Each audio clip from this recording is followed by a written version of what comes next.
had many achievements, I'm sure, as a child. What are some of the achievements that you remember the most? One of the things that I think about the most is that when I was in elementary school, our teachers, I think I was in 5th grade, went on strike because of working conditions and pay. And so I remember the strike went on so long that my sister was a senior in high school that she ended up going to Delaware to go to high school because my mom didn't want her to, she wanted to make sure she finished her senior year so she could go to college. So who was in Delaware that she went to visit? My uncle. Oh, okay. My mother's brother lived in Delaware. So my sister was off in Delaware. So she's usually the one who was the babysitter for me. So my mom was off at work and I was riding my bike. Our town was only a mile long, or a mile and a half. So you could only, ride like so much. So I rode up the hill to the school, to the middle school, and I saw the teachers protesting and marching. And I'm like, can I join in? And they said, absolutely. So here I had my banana seat bike with my handlebars that went like this, and they put a sign and they taped it around, so the sign that I was protesting. So I'm riding, they're marching in circles and I'm riding in circles.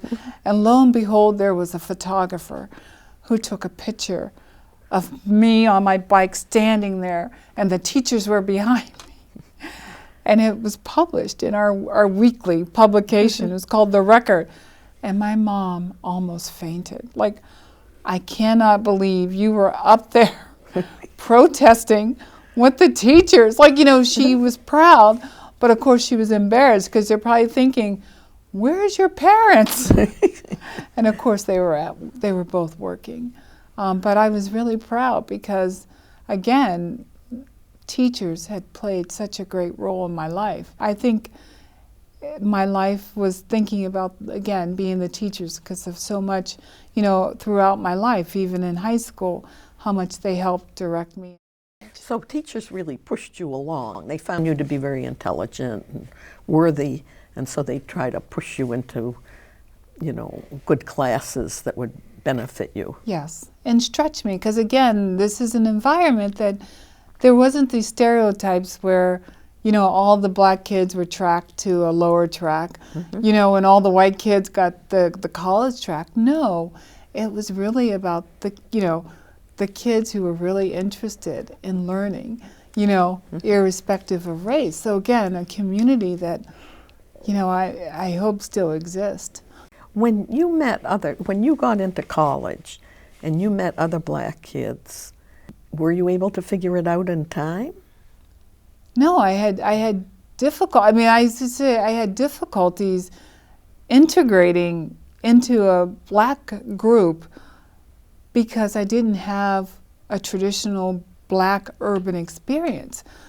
I mean, if I were white, it would have been more obvious. Yeah. But because I was black, it was less obvious that I didn't have the same experience. So it was always really hard. So who were your friends in college, and mostly white kids? Mostly white kids. I remember when I went to college, I was rooming with one white kid because the school was predominantly white, and then I went to San Jose State University in California, and I was paired with a young black woman from Oakland, California. And if you can imagine what her experience, single parent, just completely different. Oakland, California back then, was very different from what it is. Town. Yeah, from what it is today. And so I said, I can't deal with this. Like, it was just so different. She would play loud music, and I just was like, I can't listen to the loud, her music was even different. And I say within, like I grew up on soul music and it was calm and you could sing to it, and you could dance to it. And all of a sudden there was like this bumping, loud thumping music, and I was just like, okay, I got to get out of here. So I ended up moving into an apartment actually with two other white women who, you know, one ended up being, you know, an accountant. You know what I mean? Just different people who were more, they were white, but our experience were probably more in line with one another. Do you still have those problems today? I mean, it isn't really a problem. It's a cultural difference. It's a cultural difference. So do you still feel that when you meet people today, you know, like black women, that you might have this cultural difference with them? Well, once I got to law school, it was completely different.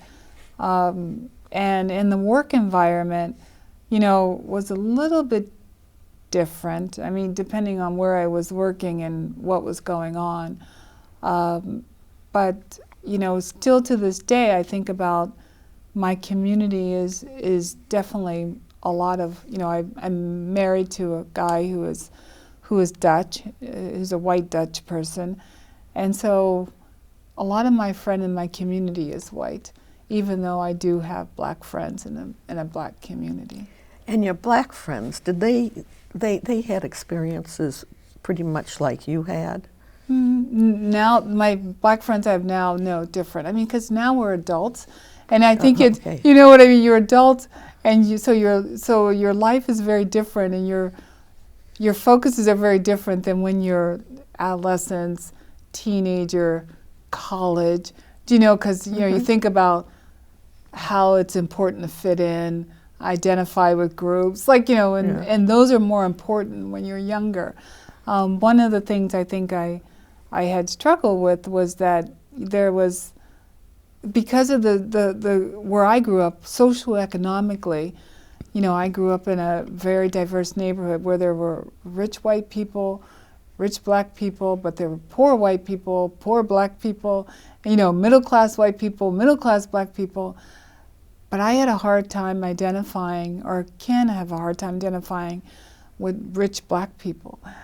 And they say, you know, there's this whole thing about being bougie, and I just feel like I don't have to be that way, because, you know, I have this richness of people from all socioeconomic backgrounds that I can draw on, and I tend to have the most problem with people who are very showy.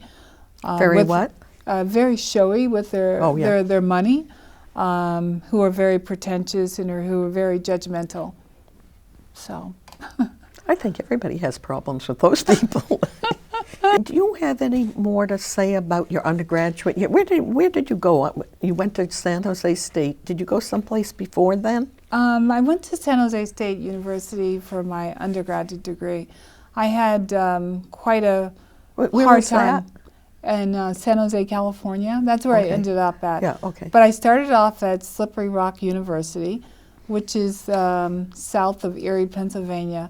It's a rural area. So you take somebody who grew up in a small town, about less than 9,000 people, and then you drop them into a town of, 8,000 students, surrounded by cornfields and farmers, and I just was like, this is not me at all. I have to get out of there. So luckily I was able to transfer to a community college in California, and I live with my mother's sister, who's my aunt, and her husband.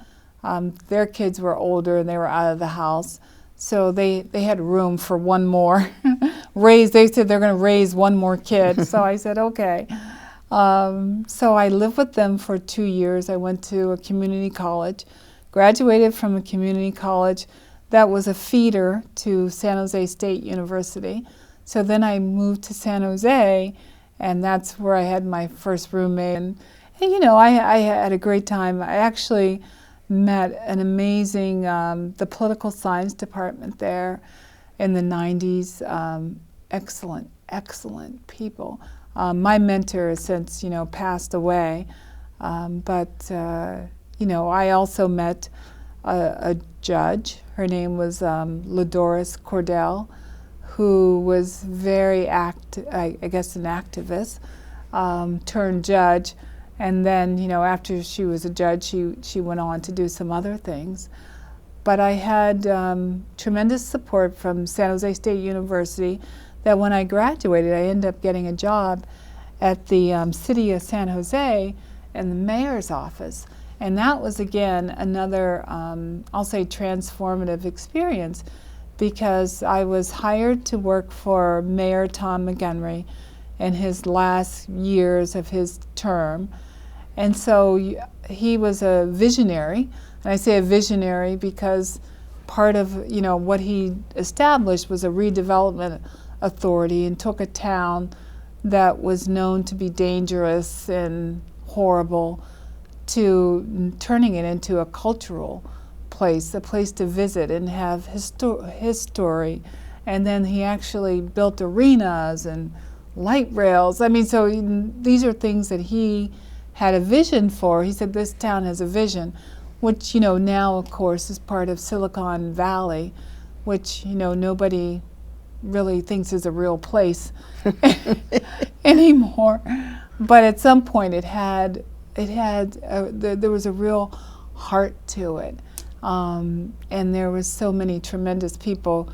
So what did you do in the mayor's office? So I was a budget analyst, which I wasn't crunching numbers, but I was looking at programs, so community-based organizations. So even though I had this title called budget analyst, I was really a community-based organization analyst. So I had a lot of opportunity to start meeting the community of San Jose, and it was amazing. So you loved your job. I love my job. Mayor, of course, was at the end of his term, and then the next mayor was Susan Hammer, who was, coming on as a new mayor and wanted to bring in her own staff. So as part of the transition, but at that point, when you work with Mayor Tom Montgomery had an amazing staff because he'd attracted people from all over the country, the best. You say, oh my gosh, I've got to do something with my life. I can't, what do you do next after that? Because it was such a highlight. And that's when I talked about going to law school. And it was actually like the chief of staff, and some of my coworkers who encouraged me, yes, go to law school. Do something that you want to do to continue to help the community. So I applied to law schools, and one of the law schools I applied to was the University of Pittsburgh.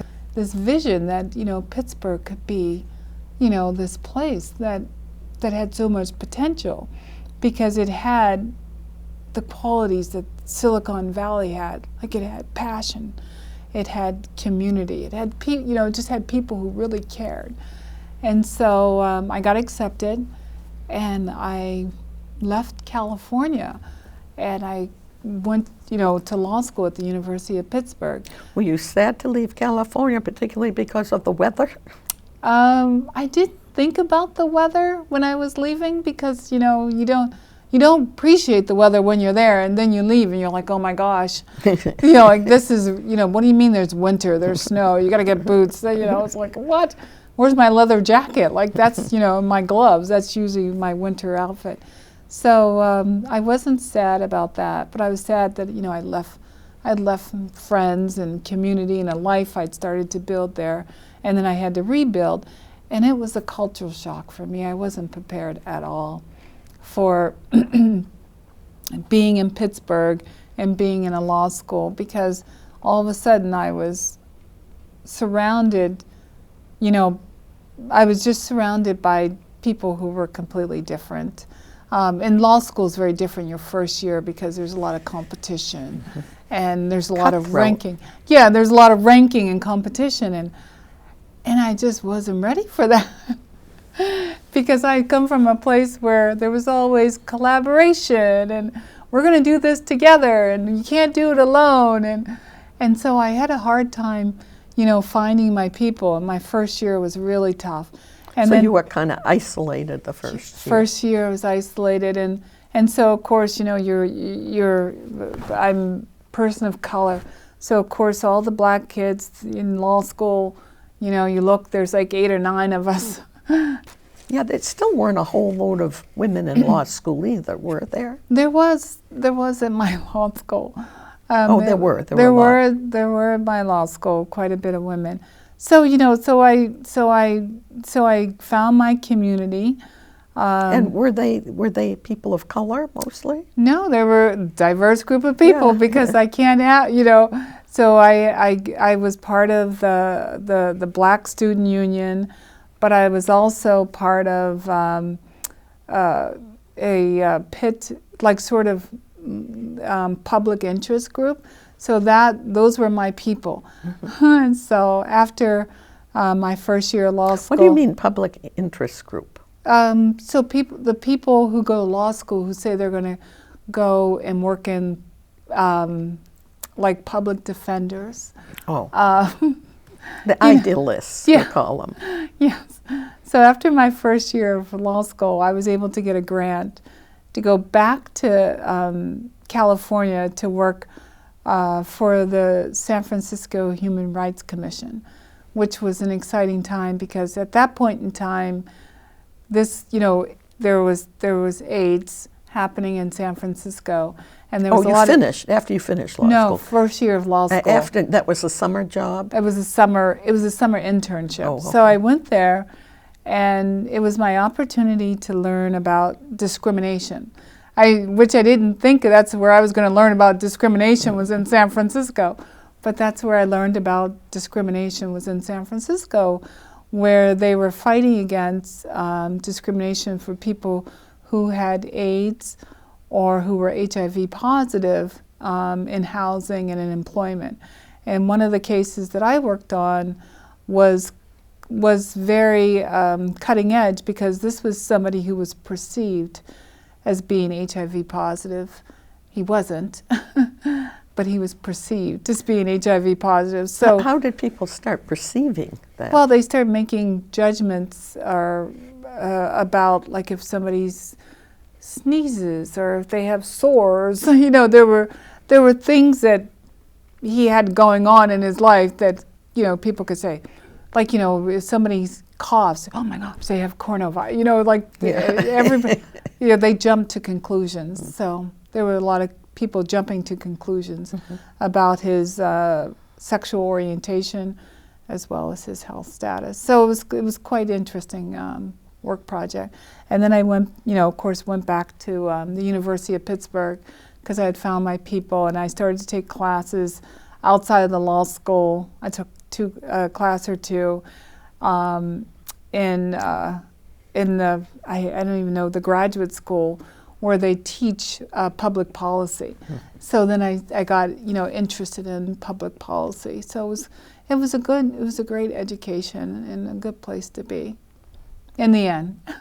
And there you met your husband. Yes. So even better, I met my husband through a good friend that I met in law school. My friend Marquetta she is an immigration attorney, and she was having a fundraiser for Amnesty International because she was going to go to Haiti to help work on immigration cases. And so she had invited, of course, me and everybody else from law school, as well as my husband. My husband, she was living out in the suburbs in her parents' house. Her father was a professor, and he was on a sabbatical with his family in France. So she was watching the house. Bad idea to have Marquetta watch your house because she throws group parties. So Marquetta had a party, and my husband needed a ride out to Fox Chapel where the party was, and I had a car.